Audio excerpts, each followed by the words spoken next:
Hello दोस्तों, पिछले video में दोस्तों हमने रेलवे भौतिक विज्ञान के प्रश्न नंबर 1 से लेकर प्रश्न नंबर 354 तक के प्रश्नों को डिस्कस किया है। यदि दोस्तों आप उन सभी प्रश्नों को नहीं देखे हैं तो रेलवे या साइंस के नाम से हमने प्लेलिस्ट बना दिया है। उस प्लेलिस्ट में जाकर इन सभी प्रश्नों को आप देख सकते हैं। तो दोस्तों आज के इस वीडियो में दोस्तों हम रेलवे भौतिक विज्ञान के प्रश्न नंबर 355 से लेकर प्रश्न नंबर 418 तक के प्रश्नों को डिस्कस करेंगे। तो दोस्तों वीडियो को बिना स्किप किए अंत तक जरूर देखिएगा। यदि दोस्तों आप चैनल पर नए हैं तो चैनल को सब्सक्राइब कर लीजिएगा और एक प्यारा सा कमेंट करके वीडियो को लाइक जरूर कीजिएगा। चलिए दोस्तों शुरुआत करते हैं यहाँ पे प्रश्न नंबर 355 से। तो दोस्तों प्रश्न नंबर 355 ये है कि अपवर्तनांक का मात्रक क्या होता है। अपवर्तनांक का मात्रक दोस्तों कोई नहीं होता है, अपवर्तनांक का मात्रक नहीं होता है। अगला प्रश्न देखते हैं। वेग को मापा जाता है। वेग को दोस्तों किस में मापा जाता है? मीटर प्रति सेकंड में मापा जाता है। और वेग दोस्तों क्या होता है? यह एक सदिश राशि होती है। वेग क्या है? सदिश राशि है। अगला प्रश्न देखते हैं। प्रश्न नंबर 357 है। तरंग दैर्ध्य का मात्रक क्या होता है? तो दोस्तों तरंग दैर्ध्य का मात्रक एंगस्ट्राम होता है। अगला प्रश्न देखेंगे। किसका मात्रक ऊर्जा के मात्रक के समान होता है? तो दोस्तों हम जानते हैं कि कार्य का मात्रक क्या होता है? जूल होता है। और ऊर्जा का भी मात्रक क्या होता है? जूल होता है। तो जो ऊर्जा का मात्रक होता है वो कार्य के मात्रक के क्या होता है? समान होता है। अगला प्रश्न देखेंगे। प्रश्न नंबर 359 है। घनत्व का क्या मात्रक होता है? घनत्व का मात्रक होता है दोस्तों किलोग्राम प्रति घन मीटर होता है। घनत्व निकालने के लिए दोस्तों सूत्र लगाया जाता है द्रव्यमान बटे आयतन। अगला प्रश्न देखेंगे। एम्पियर सेकेंड किसका मात्रक होता है? एम्पियर सेकेंड दोस्तों आवेश का मात्रक होता है, क्योंकि दोस्तों हम जानते हैं आवेश बराबर होता है धारा गुणते समय। यहाँ दोस्तों धारा का मात्रक क्या हो जाएगा? एम्पियर, और समय का मात्रक सेकंड हो जाएगा। तो आवेश का मात्रक निकल के आया क्या? Ampere second. अगला प्रश्न देखेंगे। प्रश्न नंबर 361 है। गैलन सामान्यतः डैश इस्तेमाल किया जाता है। तो दोस्तों गैलन जो होता है वो सामान्यतः आयतन की माप के रूप में इस्तेमाल किया जाता है। अगला प्रश्न है। खगोलीय दूरी को व्यक्त करने के लिए किस इकाई का प्रयोग किया जाता है? खगोलीय दूरी को व्यक्त करने के लिए दोस्तों प्रकाश वर्ष इकाई का प्रयोग किया जाता है। इसे दोस्तों लाइट ईयर भी कहते हैं। लाइट ईयर भी कहते हैं। अगला प्रश्न देखेंगे दोस्तों। प्रश्न नंबर 363 है। दाब या दबाव। दाब या दबाव की एसआई इकाई क्या होती है? तो दोस्तों दाब की जो एसआई मात्रक होता है वो क्या होता है? न्यूटन प्रति मीटर स्क्वायर होता है। और दोस्तों दाब का अन्य मात्रक होता है, जैसे पास्कल भी होता है और बार भी होता है। अगला प्रश्न देखते हैं। प्रश्न नंबर 364 है। दाब किसे कहते हैं? दाब दोस्तों क्या होता है? किसी सतह के एकांक क्षेत्रफल पर लगने वाले बल को क्या कहा जाता है? दाब कहते हैं। दाब बराबर होता है दोस्तों बल बटा क्षेत्रफल, और दाब जो है एक अदिश राशि होती है। अगला प्रश्न देखेंगे। प्रश्न नंबर 365 है। डैश पृथ्वी से लेकर सूर्य तक की अनुमानित दूरी की लंबाई की यूनिट क्या होती है? तो दोस्तों हम जानते हैं कि पृथ्वी से लेकर सूर्य तक की अनुमानित दूरी की लंबाई की जो मात्रक होता है वो क्या होता है? एस्ट्रोनॉमिकल यूनिट होता है, जिसको दोस्तों खगोलीय इकाई भी कहते हैं। अगला प्रश्न है। प्रश्न नंबर 366 है दोस्तों। बल का एमकेएस पद्धति में मात्रक क्या होता है? बल का एमकेएस पद्धति में मात्रक दोस्तों किलोग्राम मीटर पर सेकंड स्क्वायर होता है। अगला प्रश्न देखते हैं। बल का सीजीएस पद्धति में मात्रक क्या होता है? तो दोस्तों बल का सीजीएस पद्धति में मात्रक डाइन होता है, जिसे दोस्तों ग्राम सेंटीमीटर प्रति सेकंड स्क्वायर भी कहते हैं। अगला प्रश्न देखते हैं। प्रश्न नंबर 368 है। सीजीएस पद्धति में कार्य का मात्रक क्या होता है? सीजीएस पद्धति में कार्य का मात्रक अर्घ होता है। प्रश्न नंबर 369 देखेंगे। एमकेएस पद्धति में कार्य का मात्रक क्या होता है? एमकेएस पद्धति में कार्य का मात्रक न्यूटन मीटर या जूल होता है। तो दोस्तों कार्य का सूत्र क्या होता है? कार्य बराबर होता है बल गुणित विस्थापन, W बराबर F/d होता है। अगला प्रश्न देखेंगे। एक जूल में कितने अग्र होते हैं? एक जूल में दोस्तों 10⁻7 अग्र होते हैं। अगला प्रश्न है। प्रश्न नंबर 371 है। चाल किसे कहते हैं? चाल क्या होता है दोस्तों? किसी कण या वस्तु द्वारा एकांक समय में तय की गई दूरी को क्या कहते हैं? चाल कहते हैं। चाल अदिश राशि होती है, और चाल का मात्रक क्या होता है दोस्तों? मीटर प्रति सेकंड होता है। चाल निकालने के लिए सूत्र का प्रयोग करते हैं चाल बराबर दूरी बटा समय। अगला प्रश्न देखेंगे। प्रश्न नंबर 372 है। विद्युत धारा किसे कहते हैं? तो दोस्तों विद्युत धारा क्या होता है?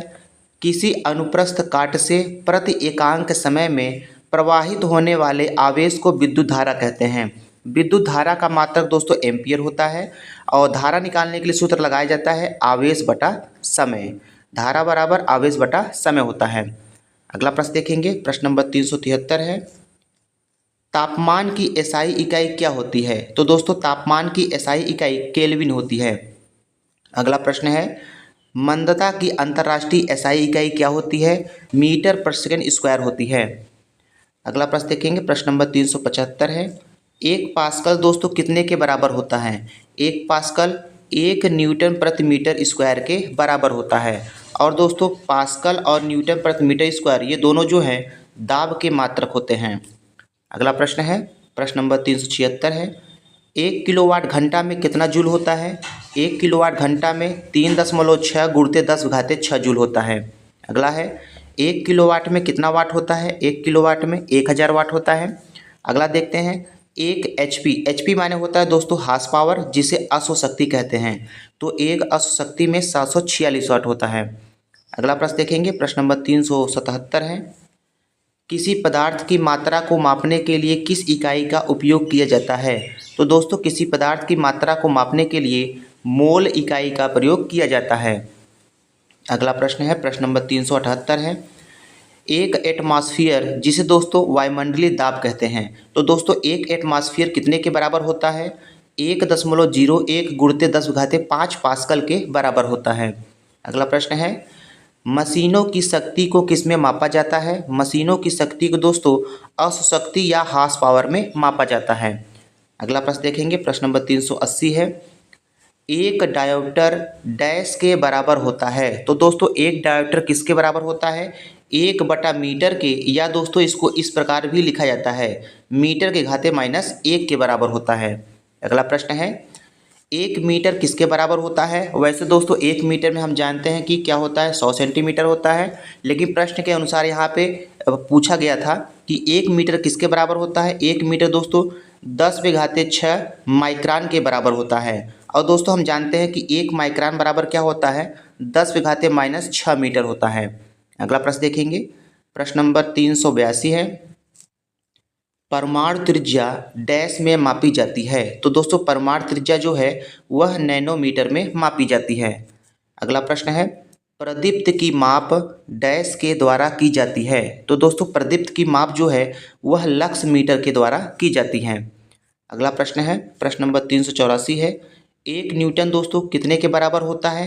1 न्यूटन दोस्तों जो है वो 1 किलोग्राम गुणित 1 मीटर पर सेकंड स्क्वायर के बराबर होता है। और दोस्तों न्यूटन भी जो है बल का मात्रक होता है और किलोग्राम मीटर पर सेकंड स्क्वायर ये भी दोस्तों बल का मात्रक होता है। यदि दोस्तों एग्जाम में पूछ ले कि बल का एसआई मात्रक क्या होता है तो वो होता है न्यूटन। अगला प्रश्न है, प्रश्न नंबर 385 है, 1 नैनोमीटर कितने मीटर के बराबर होता है? तो दोस्तों 1 नैनोमीटर में 10⁻⁻9 मीटर होता है। अगला प्रश्न है, 1 कूलाम प्रति सेकंड जो है किसके बराबर होता है? तो दोस्तों हम जानते हैं कि 1 कूलाम प्रति सेकंड जो है वह 1 एम्पियर के बराबर होता है। कैसे जानते हैं दोस्तों, ध्यान समझिएगा। हम दोस्तों यहाँ पे जानते हैं कि I बराबर क्या होता है, Q अपान क्या होता है। यहाँ पे दोस्तों हम जानते हैं I बराबर क्या होता है, Q अपान T होता है। I को धारा कहते हैं, Q आवेश हो गया, T क्या हो गया, समय। तो दोस्तों धारा का मात्रक क्या होगा, यहाँ पे हो जाएगा एम्पियर, और आवेश का मात्रक क्या हो जाएगा, कूलाम, और समय का मात्रक क्या हो जाएगा, सेकंड हो जाएगा। तो प्रश्न में यही तो पूछ रहा है कि कूलाम प्रति सेकंड जो है किसके बराबर होता है? तो 1 एम्पियर के बराबर होता है। अगला प्रश्न देखेंगे, प्रश्न नंबर 387 है, 1 पिकोमीटर किसके बराबर होता है? तो दोस्तों 1 पिकोमीटर में 10⁻⁻12 मीटर होता है। अगला प्रश्न है, 1 जूल कितने के बराबर होता है? 1 जूल दोस्तों 1 न्यूटन गुणित 1 मीटर के बराबर होता है। कैसे जानेंगे दोस्तों, ध्यान समझिएगा। दोस्तों हम यहाँ पे जानते हैं कि कार्य बराबर क्या होता है, बल गुणित विस्थापन होता है। अब दोस्तों यहाँ पे कार्य का मात्रक क्या हो गया, जूल हो गया, और बल का मात्रक क्या हो गया, न्यूटन हो गया, और विस्थापन का मात्रक क्या होता है, मीटर हो गया। तो दोस्तों 1 जूल जो है किसके बराबर होगा, 1 न्यूटन मीटर के बराबर होगा। अगला प्रश्न देखते हैं, प्रश्न नंबर 389 है दोस्तों, गतिज ऊर्जा और स्थितिज ऊर्जा का सूत्र बताइए। तो दोस्तों गतिज ऊर्जा का सूत्र क्या होता है, 1/2 mv² होता है। और स्थितिज ऊर्जा का सूत्र क्या होता है दोस्तों, mgh होता है।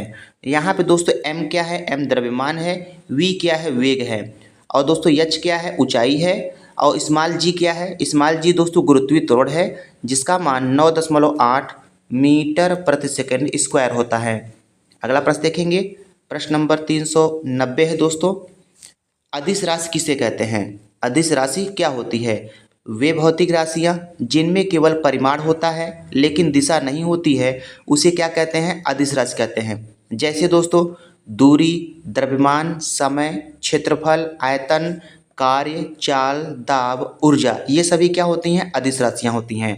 अगला प्रश्न देखते हैं, प्रश्न नंबर 391 है, सदिश राशि किसे कहते हैं। तो दोस्तों सदिश राशि क्या होता है, वे भौतिक राशियाँ जिनमें परिमाण के साथ साथ दिशा भी होती है तो उसे सदिश राशि कहते हैं। जैसे बल, वेग, त्वरण, भार, संवेग, विस्थापन, ये सब दोस्तों सदिश राशियाँ होती हैं। अगला प्रश्न देखेंगे, प्रश्न नंबर 392 है, कार्य में डैश। तो दोस्तों कार्य में कोई दिशा नहीं होती है, केवल परिमाण होता है, क्योंकि कार्य क्या है, एक अदिश राशि है।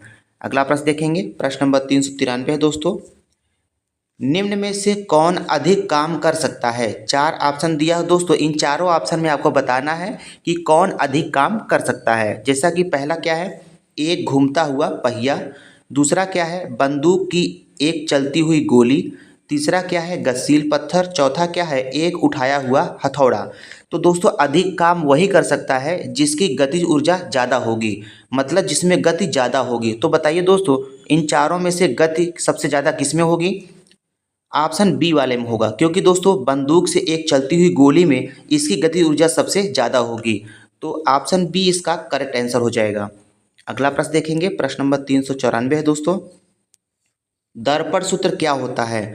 तो दोस्तों दर्पण सूत्र क्या होता है, 1/f बराबर 1/v प्लस 1/u को दर्पण सूत्र कहते हैं। तो दोस्तों f क्या होता है, यहाँ पे दर्पण की फोकस दूरी है, v क्या है, यहाँ पे दर्पण से प्रतिबिंब की दूरी है, u क्या है दोस्तों, यहाँ पे दर्पण से वस्तु की दूरी है। अगला प्रश्न देखते हैं, प्रश्न नंबर 395 है, लेंस सूत्र क्या होता है दोस्तों। लेंस सूत्र होता है 1/f बराबर 1/v माइनस 1/u को लेंस सूत्र कहते हैं। तो दोस्तों इन्हीं दोनों सूत्रों के आधार पर एग्जाम में जो है न्यूमेरिकल पूछे जाते हैं। अगला प्रश्न देखेंगे, प्रश्न नंबर 396 है, विद्युत शक्ति, विभवांतर तथा धारा के संबंध में क्या सूत्र होता है। तो दोस्तों हम जानते हैं विद्युत शक्ति बराबर होता है विभवांतर गुणित धारा होता है, P बराबर V गुणित I होता है। अगला प्रश्न देखेंगे, प्रश्न नंबर 397 है, बल और विस्थापन का गुणनफल क्या कहलाता है। बल और विस्थापन का गुणनफल कार्य कहलाता है। अगला प्रश्न है, ओम के नियम का सूत्र क्या होता है। ओम के नियम का सूत्र V बराबर I R होता है। जैसा कि दोस्तों हम जानते हैं ओम का नियम क्या कहता है, जो विभवांतर होता है वो धारा के क्या होता है, समानुपाती होता है। अगला प्रश्न देखेंगे, प्रश्न नंबर 399 है, बल किसे कहते हैं। तो दोस्तों बल वह बाहरी कारक होता है जो किसी पिंड की भौतिक अवस्था को बदल देता है या बदलने का प्रयास करता है, तो उसे क्या कहते हैं, बल कहते हैं। अगला प्रश्न देखते हैं, प्रकाश की गति कितनी होती है। तो दोस्तों प्रकाश की गति 3 × 10⁸ मीटर पर सेकंड होती है।